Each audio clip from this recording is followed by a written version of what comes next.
Hey there, guys, and welcome back to the Travis and Damian podcast, episode 166. You can listen to us on Spotify, Apple Podcasts, YouTube, and more. Today, we're talking about Mario Kart World, Resident Evil Requiem, Spider-Man Brand New Day, and more. But as usual, we will begin with our recent activities, which is anything and everything we've been doing within the past week and a half in this case.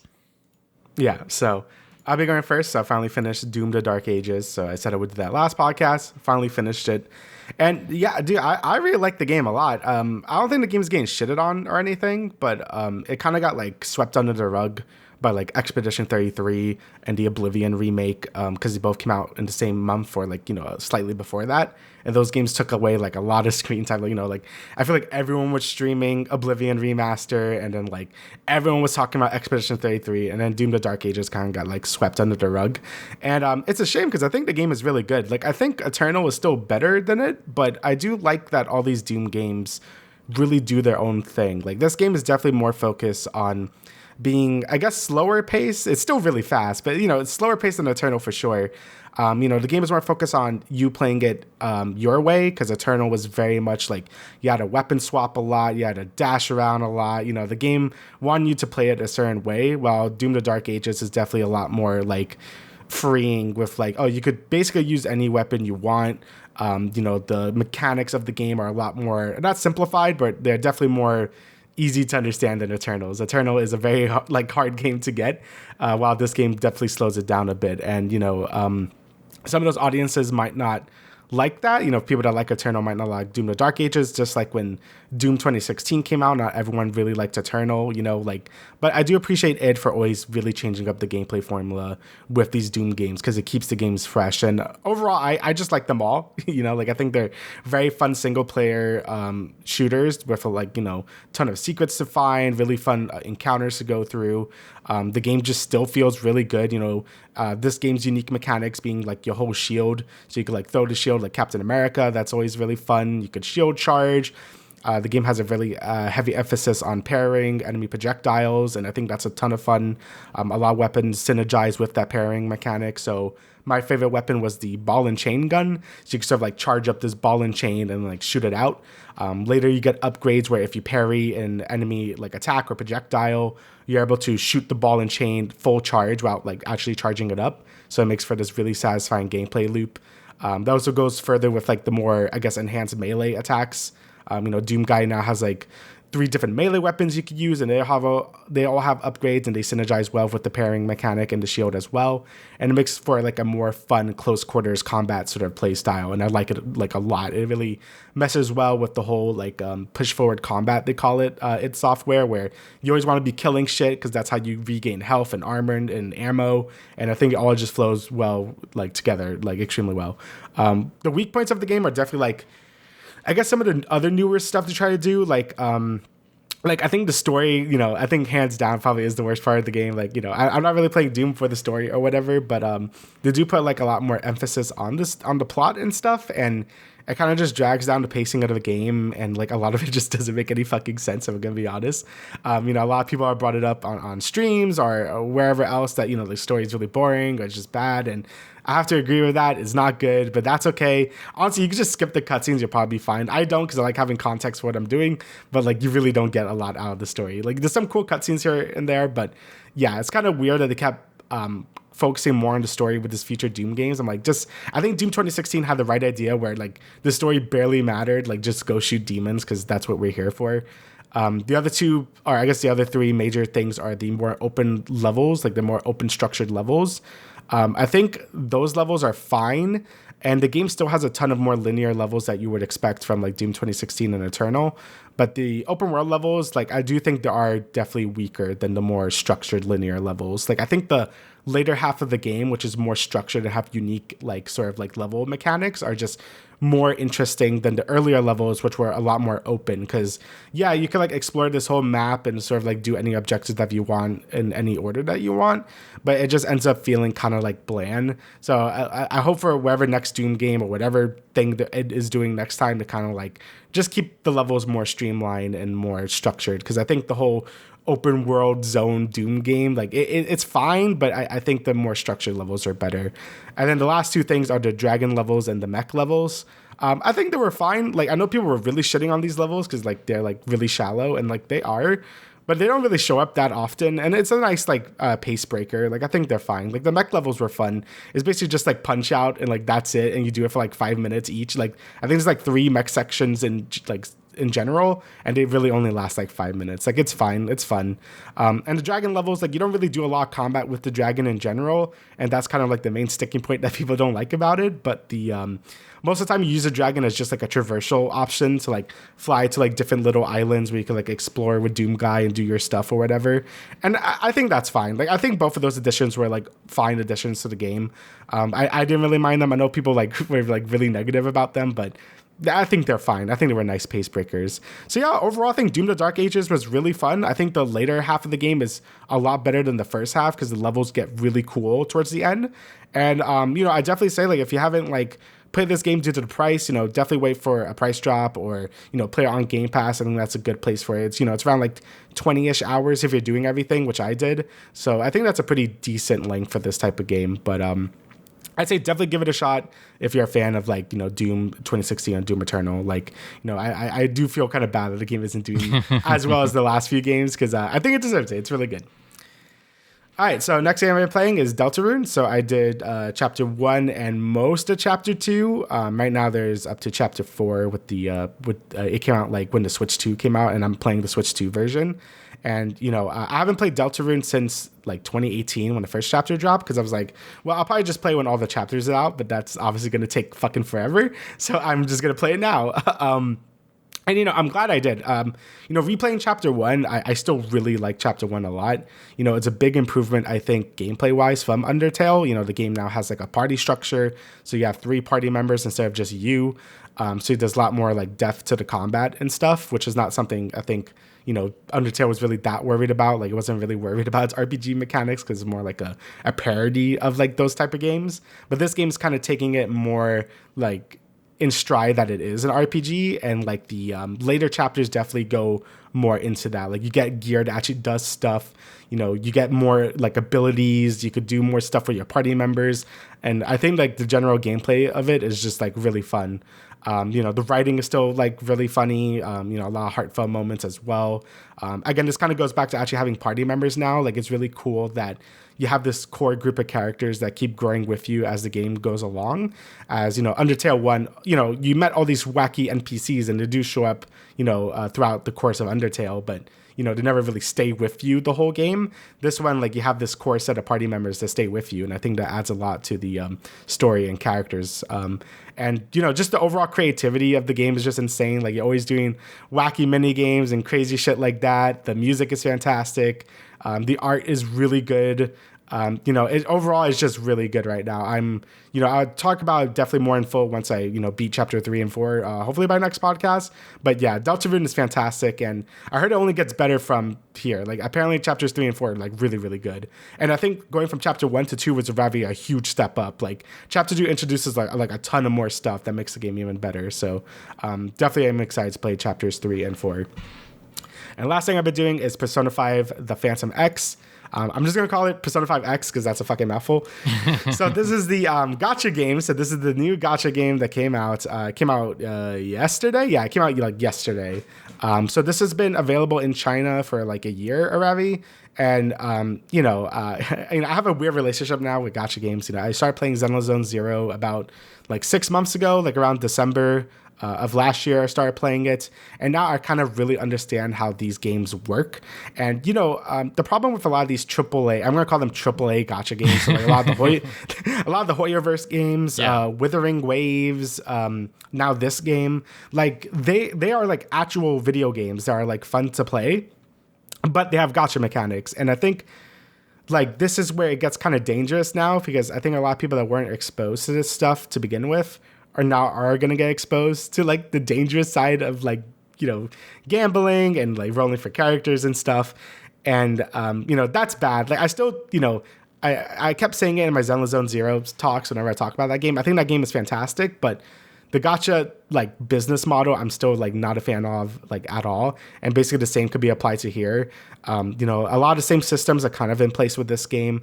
It has a 50-50 system. It's slightly more generous than ZZZ. Like you have, I think it's like 80 pulls to get an S rank or 5 stars in this game instead of 90 pulls. And I think to get the drop rate for a 5 star is like 0.8% instead of 0.6. So, you know, cool, I guess. But, you know, obviously the game like gives you a bunch of premium currency to start with because that's how like it hooks you or whatever. But, you know, I made my points clear that, you know, I'm not like the biggest fan of like the gacha like business model in general. But the game itself is honestly like very impressive. Just like with ZZZ, there was like clearly a lot of effort put into this game. You know, this game's like this weird alternate reality of like what happens in Persona 5. So you play as a new protagonist. You have like new party members. You're going through new dungeons and stuff.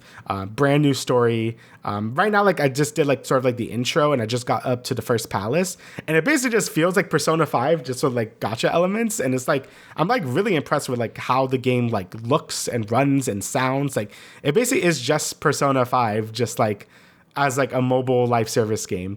And, you know, for some people that sounds awful, but, you know, I do think live service games could be fun when they're done right, you know, like to add content, to add new story and stuff. And, you know, I'm definitely am a fan when it is done right, you know, with things like Warframe, Final Fantasy 14, you know, Zenless Zone Zero as well.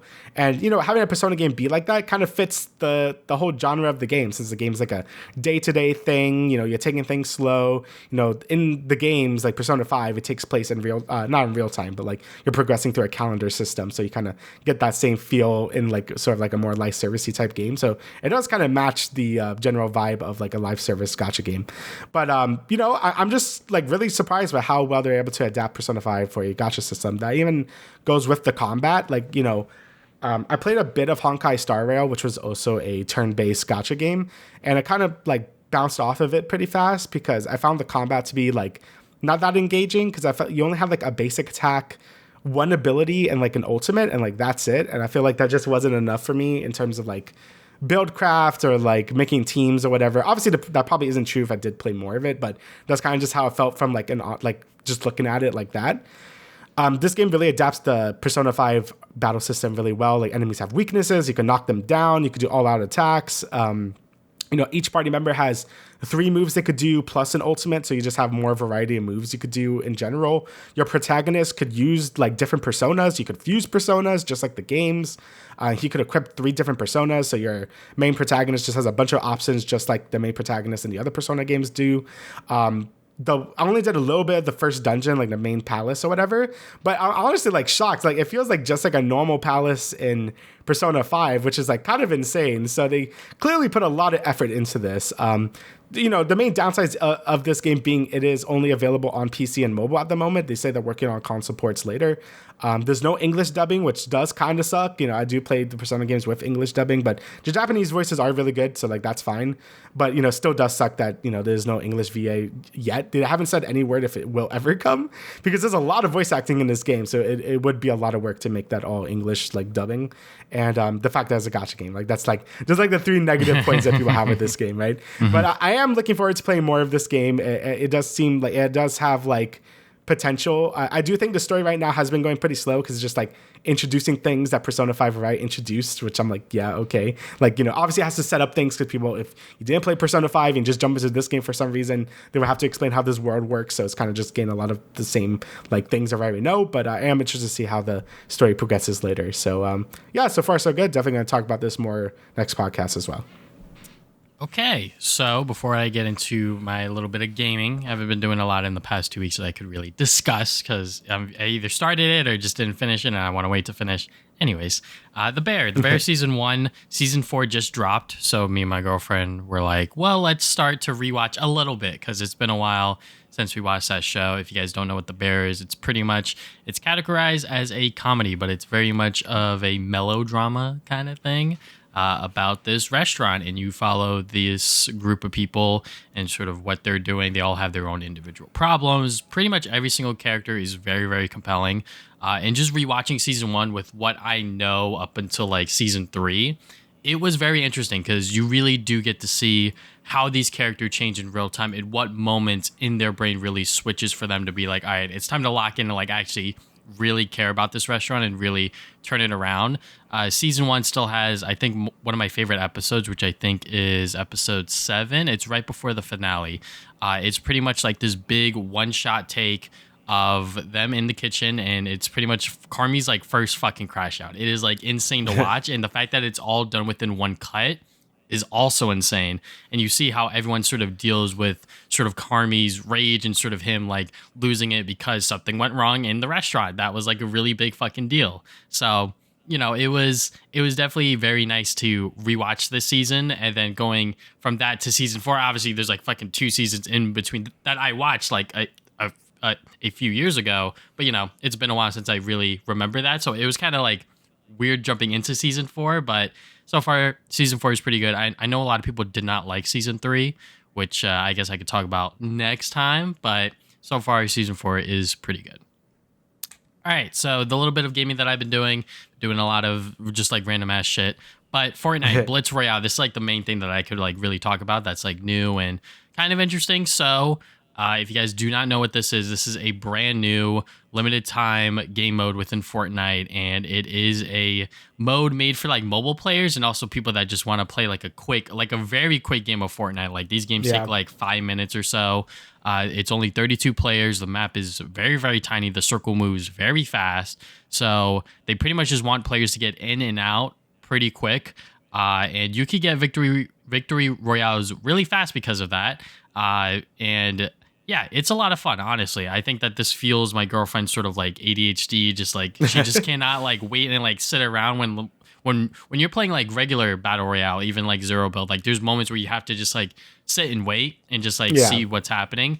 And obviously, like we don't like to play like that. We like to move around a lot, and then that causes a lot of like third party or even fourth or fifth party bullshit, you know. So with a mode like this, like you are constantly moving, you are constantly taking fights, and even when I die and even when we lose, I'm just like, we could just go next and just like fucking forget about it. But it still brings out like that competitive side of me where I'm like, I want to win, I want to play well, I want to, you know, destroy my opponents, even though like most of the lobbies, it's like half of them are fucking bots or like mobile players or whatever. It is still like a really fun game mode, and every single week they're adding like new things here and there. So like the first week was like pretty tame. It has like the normal battle royale stuff that you would see within the regular mode, but for week 2 now they unvaulted the fucking avatar stuff. So yeah, it is like pretty crazy if like everyone spawns in with fucking water bending and you could just like snipe people from across the map. But it's pretty fun. I mean, like I said, it is like a very much like a mobile player like focused game mode where you could literally get games in within 5 minutes or so. Yeah, it seems to be very popular because like a lot of people are playing it, and like they extended like the like how long it's active for. Like I think it was supposed to only last for like a month, but they like extended it or something. I played one game of it because I saw like I'm like, why is Cora like on this? I'm like, what is this? So I clicked it. I'm like, oh, that's cool. It's like, you know, it's just like a fast-paced game mode. I'm like, oh yeah, it's probably for mobile players. But, you know, it's really cool. Like, you know, sometimes when you're playing Fortnite, sometimes games are just slow. Like, you know, even when you're playing like zero build, like you said, like sometimes you just, you know, maybe kill 1 or 2 people, maybe 3 people or whatever. So this game mode is really fun just to like get in there, just kill a shit ton of people, use the fun mythics. I forgot how broken water bending is because it's so fucking broken. Yeah. But yeah, it's also like a really cool game mode. And I do give, you know, Epic credit for like keep experimenting with like a bunch of game modes. Like even if some of them like flop or whatever, like they just keep like doing them. It's kind of like the, I guess Roblox approach to just like keep pumping out game modes, see what sticks. And like if people like it, just do it. But it could also be like a flash in the pan sometimes. You know, things like with what's it called, OG, right? Like OG, yes. Like I feel like no one fucking plays OG. But like, you know, things like Reload do pretty all right. I think Blitz would do well if they keep it as a permanent game mode as well. So it really depends on how often they refresh its content. So I guess we'll see once they you know, make more. Yeah, because I think the novelty of OG Fortnite really died down after like the first time they did it, right? Because it was like, oh my god, like they finally brought back the original Fortnite, and then they did it again, and it was like, oh, you know, like that magic's kind of lost there. But I think with something like this, you know, it just makes it so there's constant action, and you could always get into games like really, really fast. And you know, with the smaller player size, smaller map, everything like that, it just makes the mode a lot more refreshing and a lot more fun to play because, sometimes we will play zero build and we'll play like trios or squads or whatever. And it's like, we don't get anything going on. And then the first people we see are like fucking like, they're like decked out and everything and we just lose. But like with a game mode like this, like everyone's kind of on a even playing field. And even if you get shitted on within like 2 seconds, you could get into the next game and have a equal good chance to get a win within 5 minutes or less. Mm-hmm. All right, and then the last thing I want to talk about is the Mario Kart World stuff. So first up, I mean, Mario Kart World is still like really, really good, really, really fun. I think the mechanics of that game are like absurd. The fact that people are doing these insane and crazy shortcuts within the tracks and the mechanics, everything like that is super duper cool. And then they released the newest update, I think it's 1.12, which they changed the way random works, which I didn't know, by the way. I didn't know that like when you picked random, you would most likely get a track that was 3 laps, which obviously people like because it's not just like the sort of intermission going straight, maybe a couple of turns here and there, whatever. And, as someone who plays Mario Kart very casually, when I was playing online Wednesday, which I think is when the patch dropped, I was like, why are these lobbies so fucking empty? Now I know.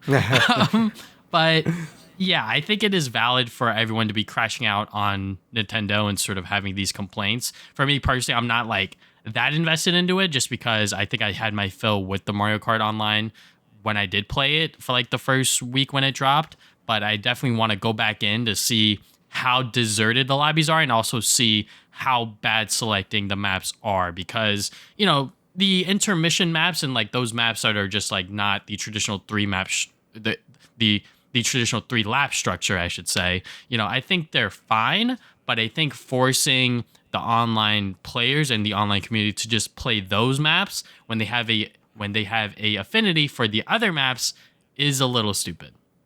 Yeah, I mean, it really is just make a separate like game mode for it, right? Like just have like a versus online classic or something, and that's all 3 lap variants. That's all they really have to do, right?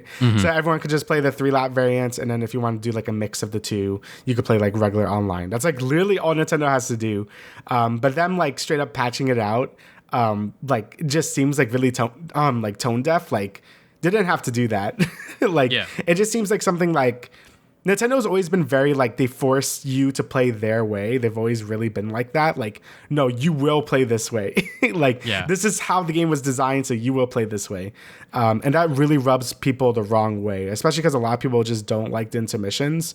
I think we're a little more like not positive about them, but like we're like kind of like, they're all right. Like I don't really mind them that much. But I do agree that, sometimes you do just want to do the 3 laps, right? Like some laps is like it's like 75% build up and like 25% like you're actually doing the track, right? So hopefully Nintendo does fix this in like a bigger patch. Like this game needs quite a bit of quality of life, like I said in our last talk about it. Like, like a better map, like a better, like online system with that. Or knockout tour, you should be able to play with your friends. Like there's a ton of things that this game, just a little things that this game needs to be like the best Mario Kart. So I'm really hoping Nintendo like takes a look at all the criticism and like does something. But this is also Nintendo and they never do that shit. So we'll see. Yeah. And I'm honestly very surprised that they were willing to change up the online meta so fast because this is Nintendo we're talking about. When it comes to their games, they don't really touch them or update them as often. The game hasn't even been out for like a full month and they've already dropped, I think, 2 patches now, 1.12 technically. So it is weird that they were so ham-fisted and like, okay, yeah, like you guys figured out that if you pick random, you get the 3 lap tracks. We don't want you to play like that. So now we're patching that out where it decreases the chance of that happening very significantly. And, like we said, we don't mind the intermission tracks, but I think I understand the online community a lot in terms of why they're upset because the way you play those maps are very different where you really can't be in the front without really being in danger of like getting hit by like 20,000 freaking items, right? And, the sort of shortcuts that you could do on those maps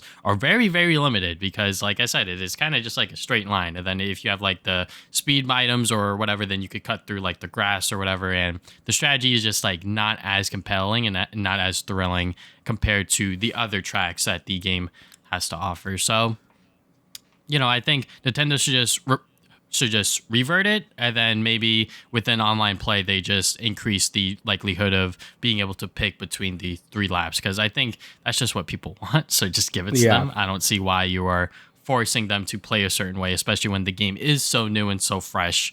I feel like that this is something that you would change like maybe like a year in or so, because now that it has now been in effect, it hasn't even been like a full week yet since this patch has dropped, and people are very, very vocal about their sort of anger. Yeah, this is like the first time I learned that Mario Kart has such a dedicated community. Yeah. So like I'm like, damn. But I think it's justified though. So hopefully Nintendo does do something, because again, this game is really close to being like the best Mario Kart, just with like the tiniest bit of updates. That's all it really needs. So yeah. Yeah. Okay, let's talk about Invincible Season 3. We are a little behind, but hey, better late than never. We will probably keep up to date with the Invincible series from now on. But yeah, Season 3, it dropped earlier this year in February, and then it did weekly releases after the first 3 episodes.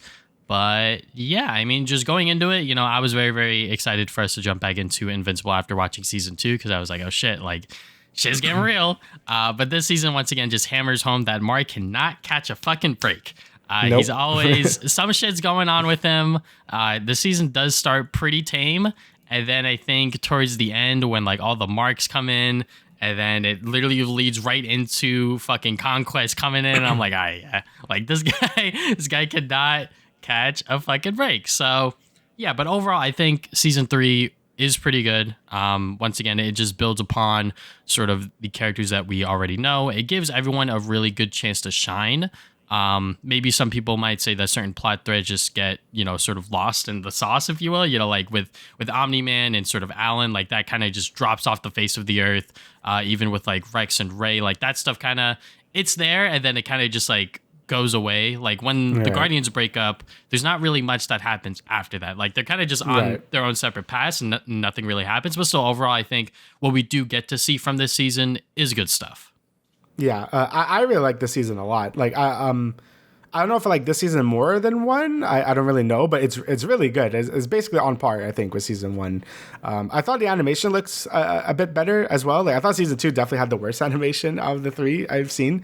Mm-hmm. Like some of the final episodes, I'm like, damn, it actually looked pretty fucking good. Yeah. So I got them impact frames and shit. So yeah, it looks really good. And I just like the overall theme of this whole season, which is like kind of Mark kind of like coming to terms that like maybe he might have to kill people, but that's probably going to lead him to a darker road and stuff, like I really do like that was the overall theme of the whole season. Because if you're just looking at each of these episodes individually, it might be like some random ass shit, like the Angstrom stuff comes back for an episode, and then Powerplex, and then like Conquest, like all this shit, like it just like kind of like feels random if you're not like seeing that overall plot thread of being like, it's just showing that Mark, like if he killed Omni-Man, like maybe all this stuff wouldn't happen with Powerplex, and if he killed Angstrom, maybe like all this death wouldn't happen if he just killed him for realsies or whatever. And with Conquest, that's why he took that step. Obviously Conquest isn't dead, but like he made sure that he thought he was fucking dead by killing him. So like he went to the intent of actually like killing him that time, right? Like with Angstrom, he did it by accident. With Conquest, like he was legit like trying to kill him at that point. So I think that's gonna make for a really interesting character development for him in the future seasons, and we're going to see like how that really negatively impacts him, probably, because going the whole dark road of like I'm just going to start killing people probably isn't going to end well for Mark, since he he's a good boy, and that's pretty bad. So Mark is a good boy. He very much wants to believe the best in people, and he wanted to go this way of not killing because that is what his dad did. He was like, I want to be better than him. So having him go through the trials and tribulations of seeing of like what happens when he keeps the villains alive, or what happens when he doesn't finish the job 100%, and then they come back, and then more death and more destruction happens. I think some people are in the mindset that like heroes shouldn't kill, which is fair. When it comes to certain heroes, I think Batman should never kill, because death is very much attached to how Batman became Batman, but that's a whole other topic. But I think with Mark and his character, I think it makes sense for him to allow himself to go that deep, and allow him to kill people every once in a while, like when it makes sense, not like when Oliver just like fucking just killed those Maulers, yeah. just killed the Maulers, I was like, oh shit. And then I thought he was gonna kill those teams, but I was like, oh, okay, like he's actually like trying to be better. So, that was pretty cool. But yeah, I think Mark as a whole, once again, like freaking Stephen Young always performs amazingly. And I loved seeing him bring this side of Mark, and having him play all of those different versions of Mark as well within episode 7 was a lot of fun. Yeah, like he killed it this season. I think he did a really good job with like a lot of the more emotional stuff and giving like each Mark like a personality. Like even though it was like just him, I'm like that's crazy. Like because each Mark sound is so different from each other. So that he did a great job with that. And, going back with Oliver, he had like a big part in this season as well. And seeing his character develop, being like he actually remembers Omni-Man fondly because he said like he his race could just remember things like a lot more clearly as a young baby than like humans can. So him having like this whole different version of Omni-Man and having that moral question of being like, he did a lot of good before killing a lot of people. Does that make it okay or whatever? And just Oliver, I mean, he's a little psycho with like, yes. oh, like I fucking like killed a Mark, like that's kind of fucked up. But, and that kind of implants in Mark's head, even at the end, he's just like, yeah, you're probably right, Oliver. Like maybe I should like kill people. Even though I think in the end, that probably isn't going to be the way Mark is going to go. Like I think he's going to learn really quickly that kind of goes against his morals and stuff, especially as like part Viltrumite. Like he's like, he doesn't want to like perpetuate that notion that like he's just like, oh, I could get things done by just killing people. Like he's very much against that. So I think next season is gonna be really interesting to see him really grapple with that choice, right? Like some here like with the no kill rule for some characters, like always thought Spider-Man like just I feel like he has that because he's just a good guy. Spider-Man just doesn't do that. But I feel like for Mark, it makes a bit more sense. Like for Daredevil, it makes a lot of sense because that's like his religion and stuff. So he has like a really like strong stigma against it. And I think Mark has like a pretty good reason not to do it as well. So I found that whole dilemma this season really good. As well as with all the other characters. Like I liked Eve had like a lot more of a role in this season as well as they finally got together. They had a little rough in the beginning, but then later they were good old power couple and stuff, and it was cool to see them both support and understand each other because they're both superheroes, so they understand like what's at stake and like what risks they have to go through throughout the whole season. Oliver was such a big part of this season, like you said, and I really love the way that they brought another character in for Mark to really train and also just be his brother as well. Have that be like, oh, okay, like, I didn't get my powers until much later. And then he's like fucking flying around already. So having him be as a way to sort of not be exactly like Omni-Man. And, when he was like, I'm going to be Kid Omni-Man, I was like, oh shit, bro. You don't get it. You don't get it, bro.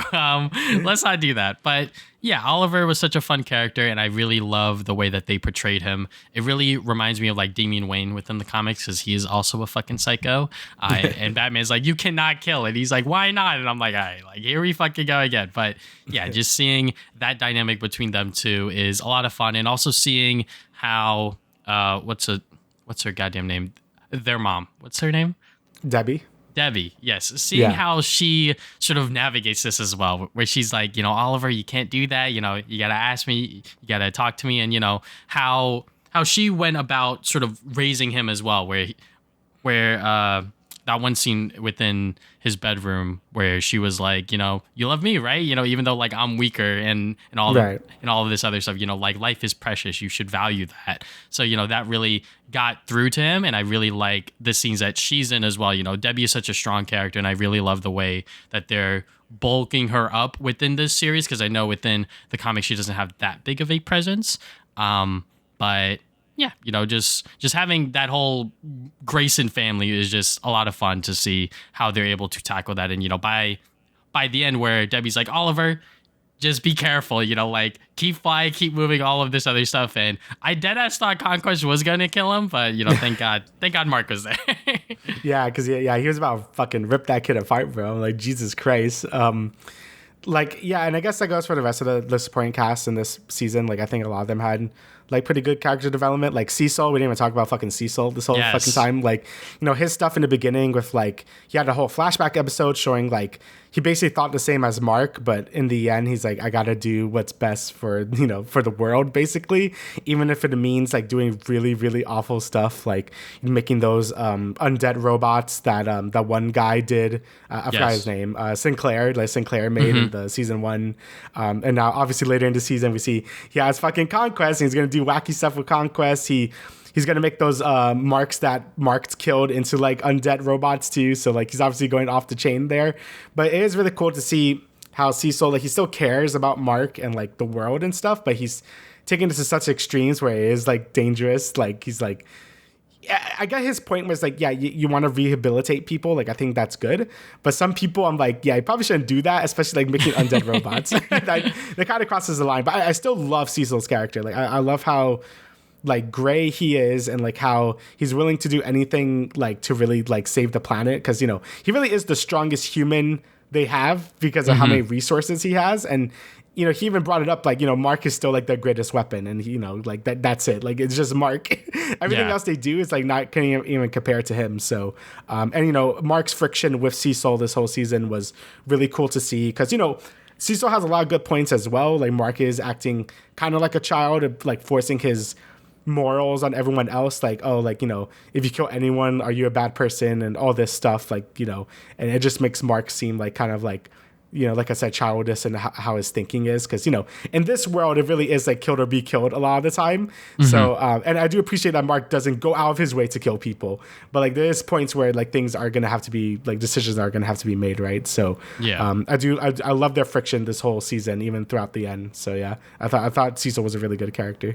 Yeah, I mean, the first couple of episodes really solidified that like Cecil is one of the best characters within the Invincible series, and just seeing that flashback just to contextualize why Cecil is doing what he's doing by bringing Darkwing in, by bringing the sort of reanimated robots and all of this other stuff. You know, I was just like, oh, okay, like he's not just a bad guy. You probably thought that going into episode 2, where he's like, oh shit. But then you get to see what happened to him that led him into becoming the sort of head of the GDC and all of that other stuff. And yeah, like he's just such a great character, and just like that one episode to really contextualize everything and why he's doing the sort of morally gray thing, and maybe even going into the sort of bad parts of sort of what it means to be a hero in this world, quote unquote. He's just doing what he thinks will save the most lives. And, you know, what he has to do is just do some really fucked up things. I think keeping Conquest alive is probably going to be his mistake, because Nolan is still out there. We just don't know if or when he's going to come back to Earth to sort of fight the other Viltrumites and all that other stuff. But yeah, you know, Cecil is just such a amazing character. I guess touching on the sort of Mark and Eve stuff, you know, we talked about it last time when we talked about Invincible, where it was like, yeah, this is like a fucking foretold prophecy, you know, like this, like not a spoiler whatsoever. So I'm glad at the start of this season they really gave them like friction, right? You know, like Mark's a fucking idiot. He doesn't know how to goddamn talk to girls, and, you know, sort of Eve takes it the wrong way when he asks her out. And I was like, okay, like I really like that conflict. Some people might think it's a fucking waste of time, but I think it really strengthens their relationship when they finally both decide, yeah, like we could make this work. And even when Mark is trying to apologize, you know, Eve knows what it means to fucking be a hero. She's like, don't fucking apologize for being late or canceling or rescheduling all of this other stuff, because he's got a lot on his plate, and he's, you know, like Cecil said, the only weapon that they have against anything that comes to Earth. So, you know, I really do like their relationship this season, sort of how they're able to build up each other. And I deadass thought she was dead at the end of the season. I was like, oh fuck. Like I was honestly kind of crying a little bit, because I was like, oh fuck, like this is like insane, and like this is probably the push that's gonna get Mark to kill Conquest, but that wasn't even enough. Eve had to save him once again. But yeah, just seeing all of that stuff with them too this season has been incredible. Yeah, like I know some people have like issues with this show because they feel like they don't kill enough main characters. But I do feel like later on it probably is going to get, you know, I think a lot of people are going to drop like flies probably once like the Viltrumites really start to invade. But yeah, I'm like, oh shit, is Eve dead? And then I'm like I think she did that in the special. Like she did like her weird like Ultra Man move or whatever. So I'm like, oh, okay, that makes sense. Because, you know, she has like her mental blockers, so she can't like, you know, reorganize like organic matter or whatever the fuck. So she has to shoot her fucking laser beam and like fucking blew up Conquest. So yeah, I like you said, like I think Eve having like a big supporting role this season was really cool to see, because I feel like she is a really strong character, and having her like support Mark emotionally and also like actually like, you know, also kick ass as well is also really fun to see. Like her power is always really cool to like see her fight and stuff, and she has like cool mech armor now, so that's neat. So seeing her kick ass is always a ton of fun as well. And you know, not having Mark just be alone is also like a plus for him, because you know, I feel like the last few seasons he was kind of like alone, not alone all the time, but like he was definitely doing a lot of things like solo. So it's good to see him with Eve this whole time. And I guess it goes with like some of the other plot points, like with the Alan and Nolan stuff. Like I thought those scenes were really fun. I know like that's probably gonna be like, you know, sort of like major plot points, so that's probably why we didn't see more of them in this season. But I thought the whole jailbreak scene was awesome. You know, Seth Rogen fucking kills it as Alan. Like he really does do a good job as him. And, like he's really funny.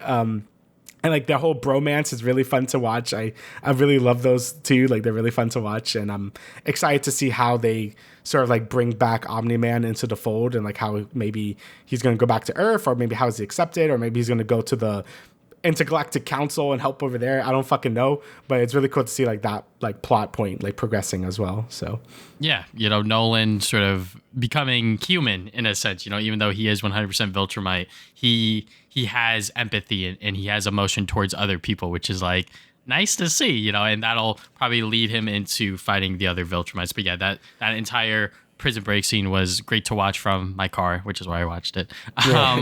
But yeah, you know, I guess the last thing I want to talk about is Rex. Rest in peace, bro. Oh my God. Rest in peace, Rex. Man, my boy. You my know, boy's playing so much death flags, though. Like, I'm like, oh, man, this guy's dead as shit. No, I like Rex now. Yeah. I mean, I always like Rex. So.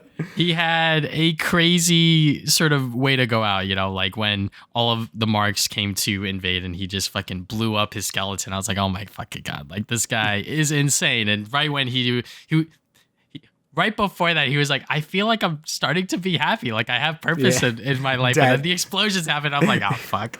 Yeah, my man threw out the biggest death flag right there. I'm like, my man's fucking dead as shit.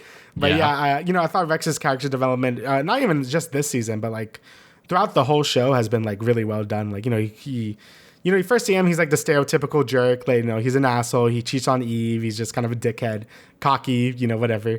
But, you know, as the series progressed, he really got better as a person. You know, he really cares about his friends, like Eve and Mark, even though they were like dating and stuff, like he still like cared about their well-beings. You know, he just kind of grew up as an adult and stuff. And then, you know, as soon as he got his life together, you know, he went down just like that. But like he told Ray, he was just like, you know, he's a hero and like that's just what he does. Like he wasn't going to just quit being a hero because that's what he was basically like made to do. So like him dying like that is basically probably the way he would want to go out anyway. So I thought he had a really good character arc in general. It sucks that, you know, he barely got to like, you know, have a happy ending there, but it was still probably the way he wants to go out. Also, I find it really weird that Robot just takes his fucking name. Like that's a little weird, dude. Oh yeah. Especially in your funeral. I'm like, I'm Rex now. I'm like, bro, you already took his fucking body. That was a little weird to really do that at the funeral. But, you know, I kind of forgot that, like, the robot took his likeness to begin with to become his own human body and everything like that. Because I was just like, oh, yeah, he did look like Rex this whole fucking time, right? Jesus Christ. But, I thought overall this season was really good. You know, it does a lot for Mark's character, and, like, we're probably going to see him in a more, like, darker direction in season 4. We have some more plot progression with the Viltrumites and, like, how they're going to impact the rest of the series. You know, Angstrom's still doing shit. So, like, there's definitely, like, a lot of things happening. You know, I like that at the end of every season to show, like, what all the villains are up to and stuff. Like, the fucking brain, like, the brain alien, thing whatever. is still fucking there.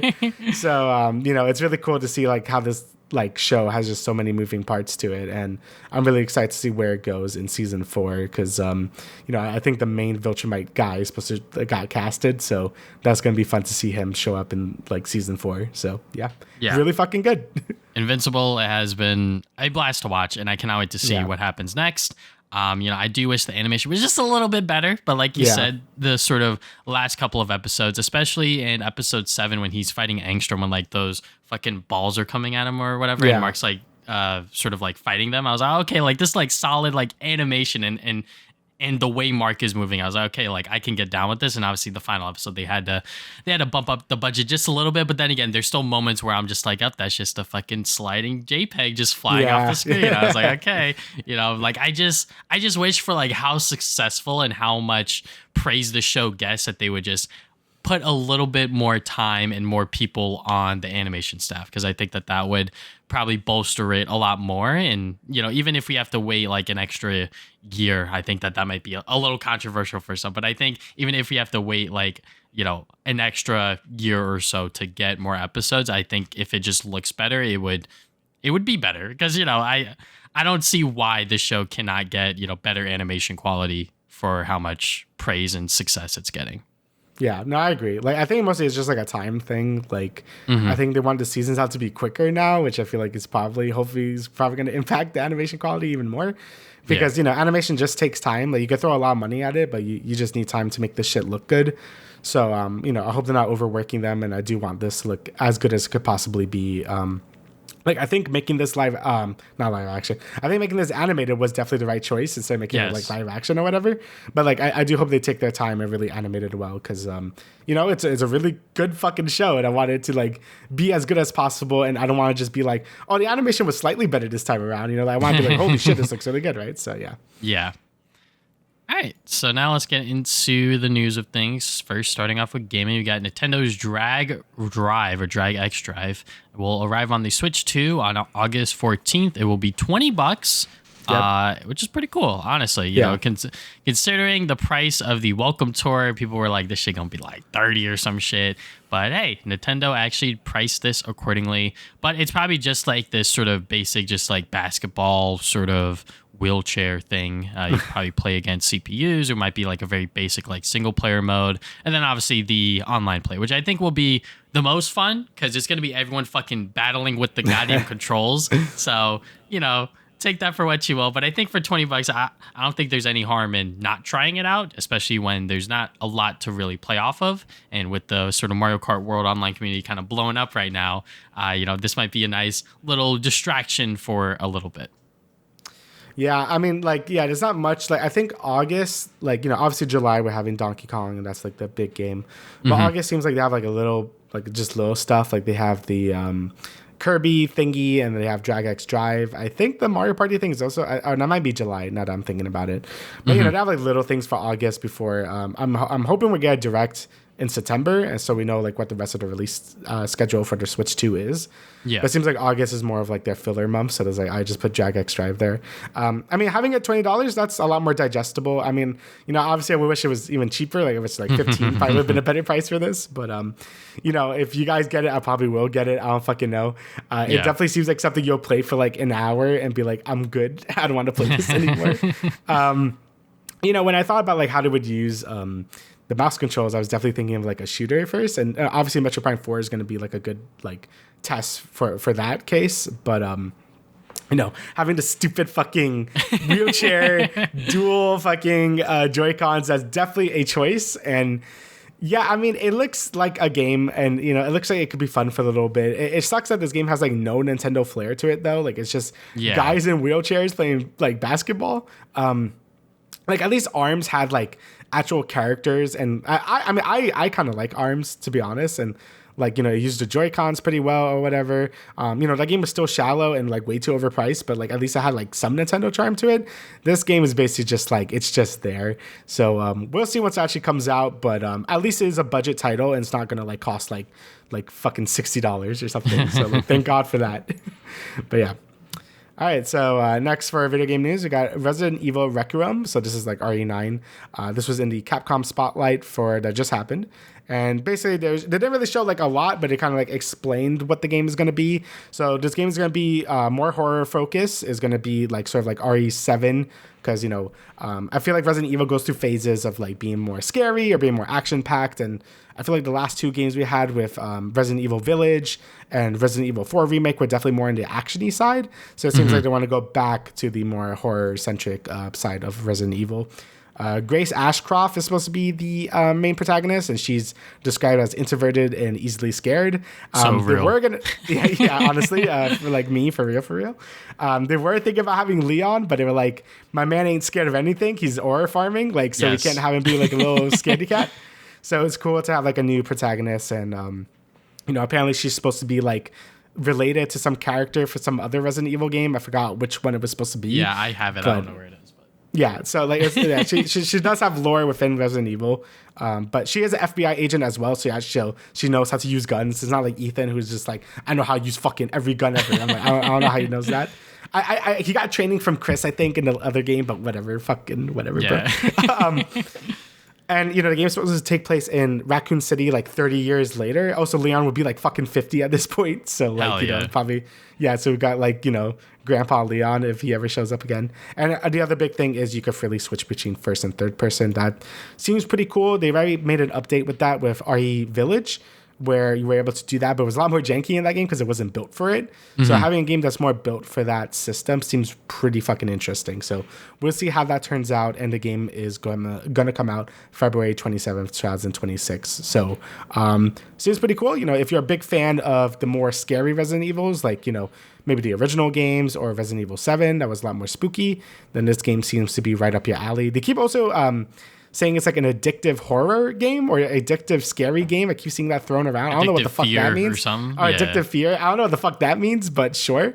And another interesting bit was this game was supposed to be an open world, like, multiplayer game, but then they scrapped it because it's like, who the fuck wants to play that? So thank God for that. So now we're back to a single player Resident Evil game with RE9 here. So. Yeah, I mean, I don't know if this is me or it's my girlfriend time, but this shit looks great. This seems like it's going to be, if we're counting like Resident Evil 7, 8, and 9 as like a trilogy, this might be like the cap off of like where they really want the future Resident Evil games to potentially go. First up, just being able to switch between first and third person is dope. I think that is such a great way to really give the player freedom to pick and choose how they want to play this game. If you're a lot more used to things like Resident Evil 2, 3, and 4 remake, you could play within the third person. Or if you like the newer games that were all first person, you could do that. So, me personally, I don't know exactly which way I'm going to play. Probably first person, because I think for a game like this that's really focused on like the horror and the fear, I think first person is like definitely the way to go. Mm-hmm. But I think the way that they described it is that if you play more action games, third person is probably going to be your comfort zone. But yeah, I'm super duper excited for this. I'm glad that they addressed the sort of elephant in the room, and it was like, yeah, Leon Kennedy, we thought about it, but it was like, it wasn't going to work with like the way that they were building this game out. And there's really no way to fit Leon Kennedy in a game that's really focused about like horror and fear and those themes, because he's a fucking badass and he kind of knows his way around the sort of zombie apocalyptic world at this point. But maybe he shows up later on in the game. Maybe he saves Grace from some bullshit that happens, and he's like, yeah, I've fucking been stuck here or whatever. I don't know. I just cannot wait to see what this game produces. It is scheduled to release on February 27, 2026. And that is going to be the year of Resident Evil also being 30, I think, the following month. So that's pretty cool.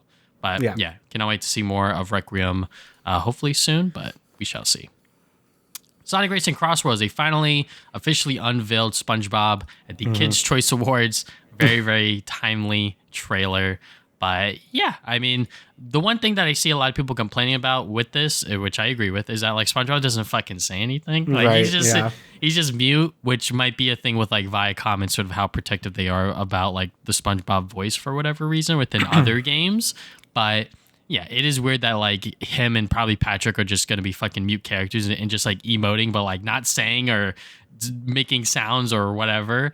It is cool to see them within this game. I mean, it is obviously very, very weird. Sonic doesn't really have a bunch of cross-dimensional things that they could pull from other than Sega. So they were like, fuck it, we'll just throw in some Viacom characters in there, because now within the season pass as well, there will be other characters from TMNT Mutant Mayhem and Avatar The Last Airbender. So yeah, it seems like the really big third-party characters are going to be part of the season pass or whatever, or And I'm not sure if I really like that. I wish it was kind of just like bundled within the game itself, but maybe they need more time for it. Maybe they just want these characters to be announced so then they could stretch however much time people are playing this game for, sort of keep them engaged with it. But yeah, I mean, I'm still excited for it. You know, it is going to be a premium $70 purchase, so that's going to sting a little bit. But I hope that when the game does get closer to its September 25th release date, that the reviews are good and people are excited to play this game.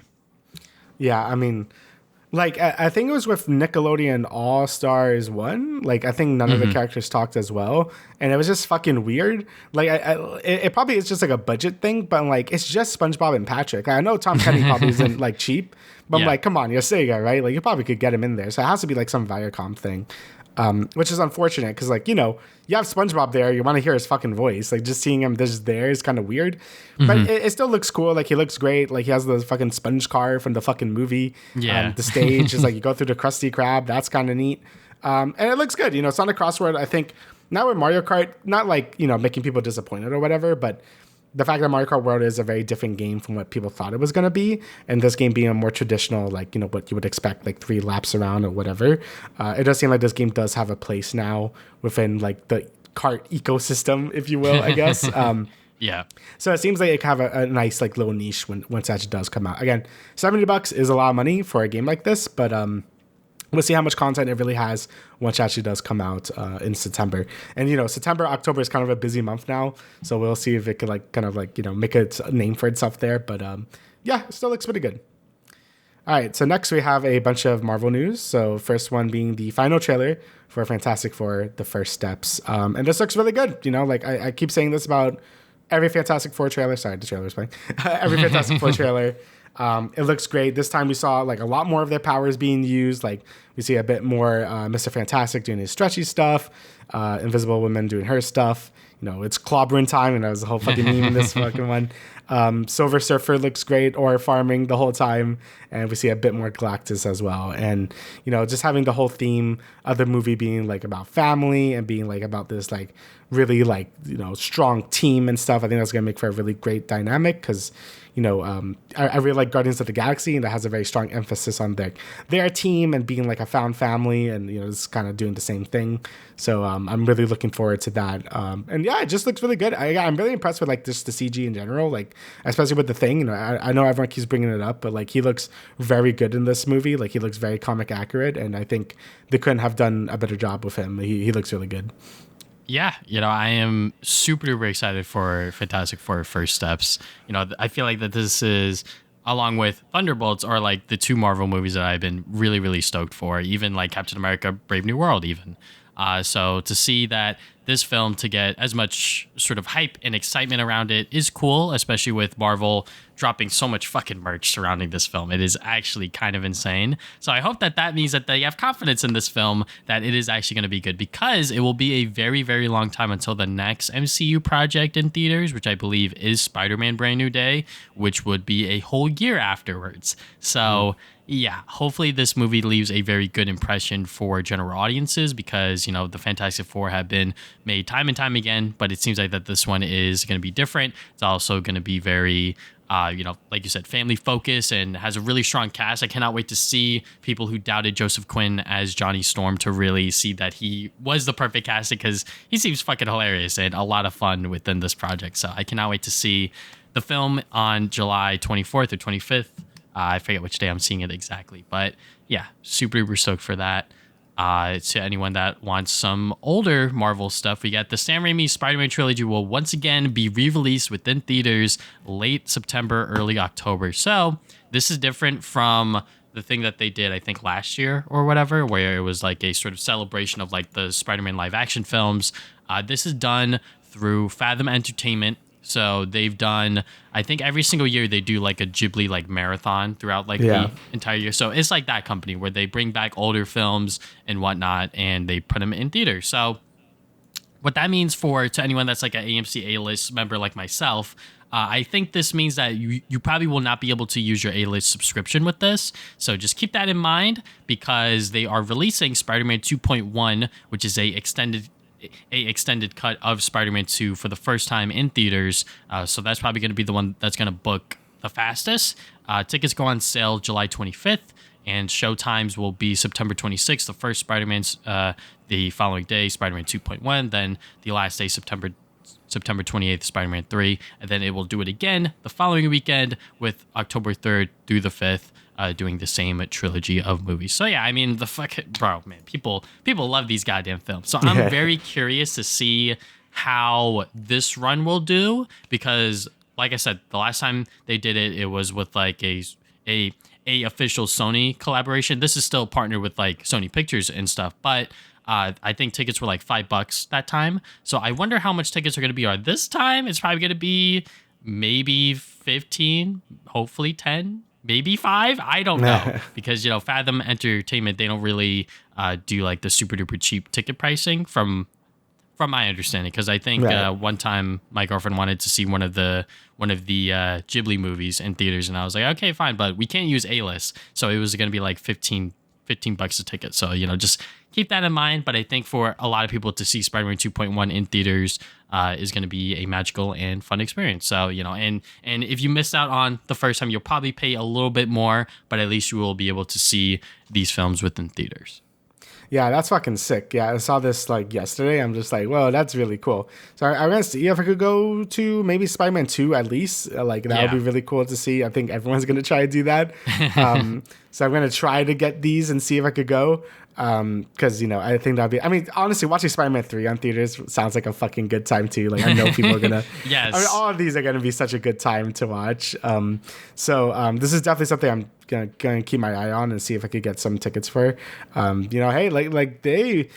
A lot of these re-releases have been doing very well recently, with like the Star Wars ones and like some of the other, the SpongeBob one, I think they did too. Like there's been some crazy ones, and like the crowd reactions are always like a ton of fun, and you just feel good. Like again, the only one I went to was the fucking Final Fantasy 7 fucking, what was it called? Oh, Advent Children, yeah. And I never watched that movie before, but there's a ton of people that did in that theater, and it was like a magical time. Like people were like fucking quoting everything about the movie. It was just fun. I just liked it. It was a good atmosphere. So it'd be cool to do something again with something like this, like Spider-Man, and I have a lot of nostalgia. Obviously, a ton of people have a lot of nostalgia for these movies, and it'll be cool to see them up in the big screen again. Yeah. Alrighty, and a last bit of news is kind of a big one. Also Spider-Man related.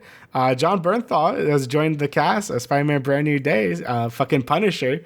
So, yeah, that's going to be really interesting. There's some, a lot of things with Daredevil that happened, and it's going to be interesting to see if maybe Brand New Day touches on that, or if maybe Punisher just fucking shows up for Brand New Day.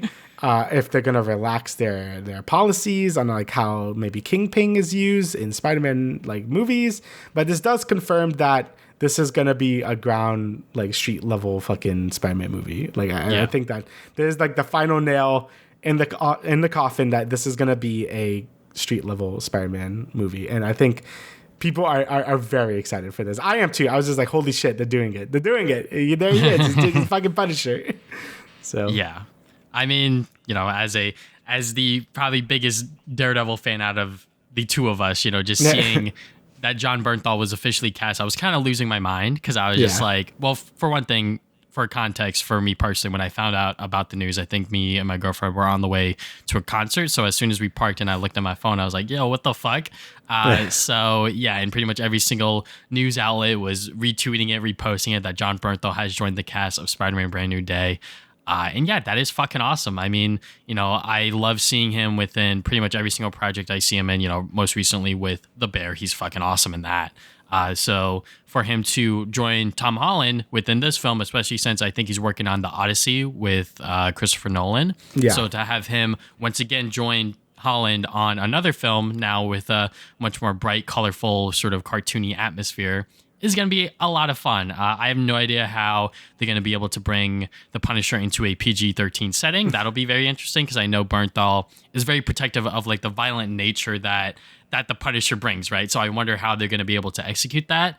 And obviously the other elephant in the room is sort of how is this going to tie into the post-credit scene within Daredevil Born Again, and then the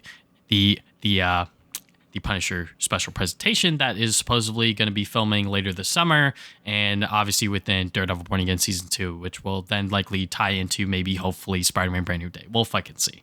Because obviously if you're going to bring in the Punisher, it's going to be, like you said, a grounded storyline, and yeah, I'm very excited. They also said within the Hollywood Reporter that Zendaya and Jacob will be reprising their roles as MJ and Ned. So I wonder how big of their roles will be within this film.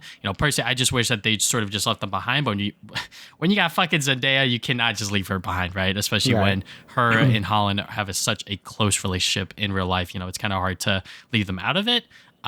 But yeah, I just cannot wait to see what this Punisher role will entail. I will fucking for sure be seeing this movie at least 3 times in theaters just because of this casting in and of itself. And maybe hopefully this will lead into, a Daredevil team up and then they will try to take down Wilson Fisk. So yeah, because really, honestly, like Sony and Marvel should just fucking work together to make this shit happen because it will produce a fuck ton of money. Maybe not as much as Spider-Man No Way Home with, bringing back the old Spider-Man actors in, but I think it will make them a fuck ton of money, which it will either way because it is a live action Spider-Man movie.